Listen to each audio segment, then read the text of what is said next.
ஹாய்ங்க எல்லாரும் எப்படி இருக்கீங்க? நல்லா இருக்கீங்களா? நான் ஷார்ட்ஸ் போட்டே 4 டேஸ் ஆச்சுங்க. கொஞ்சம் ஹெல்த் இஷ்யூங்க குட்டீஸ்க்கு. இது அங்கே கோயம்புத்தூரில் எடுத்ததுங்க. ட்ராவல் மினி விலாக் தாங்க. காலையில் சீக்கிரமாகவே 4 மணிக்கே எழுந்திரிச்சு சாப்பாடுலாம் செஞ்சுட்டு பேக் பண்ணிவிட்டு அன்றைக்கி காலையில் கிளம்பியாச்சுங்க. ஃபஸ்ட்டு பஸ்ஸில் அதுக்கப்புறம் ரயில்வே ஸ்டேஷன் அதுக்கப்புறம் நாங்கள் ஏறுற ட்ரெயினுக்கு வந்தாச்சுங்க. எங்களோட சீட் நம்பர் பார்த்துட்டு தம்பி போய்கிட்டு இருக்காங்க.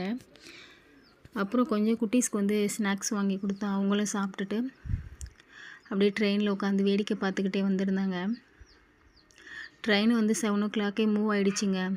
அப்புறம் அவங்க அப்பா கூட உட்காந்து வேடிக்கை பார்த்துக்கிட்டு இருந்தாங்க. நாங்கள் 11 o'clock திருச்சி வந்துட்டு பஸ்ஸே கிடைக்குங்கள, செம்ம கூட்டங்க. அதுவும் எலெக்ஷன் டேவா, ஒவ்வொரு பஸ்லேயும் அவ்வளோ க்ரௌடாக இருந்துச்சுங்க.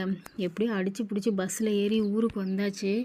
இது என்னோடய ஊருங்க, நான் பிறந்த ஊர். தலைவன் தலைவி மூவி எடுத்த ஊர் தாங்க இந்த ஊர், வளநாடு. இதில் பொன்னர் சங்கர் கோவில்னு சொல்லுவாங்க. நிறைய பேர் கேள்விப்பட்டிருக்க வாய்ப்பு இருக்குது. அந்த ஊர் தாங்க நான் பிறந்த ஊர். அடுத்து இது ஹஸ்பண்டோட பெரியம்மா அந்தமான்லேருந்து வந்திருந்தாங்களா. சரி, அவங்கள பார்க்க துவரங்குறிச்சி அங்கே போயிருந்தோங்க. அங்கே போய் எடுத்த கொஞ்சம் கிளிப்பிங்ஸ் தாங்க. அங்கே பாருங்கள், வெறும் மலையாக தாங்க. அந்த சைடு ஃபுல்லாகவே வெறும் மலை தான். பார்க்கவே ஒவ்வொரு பாறையும் பயங்கரமாக தாங்க இருந்துச்சு.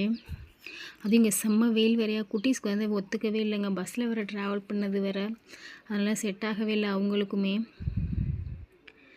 2 days ட்ராவல் விலாக் இப்படி தாங்க போணுச்சு. தேங்க்யூ.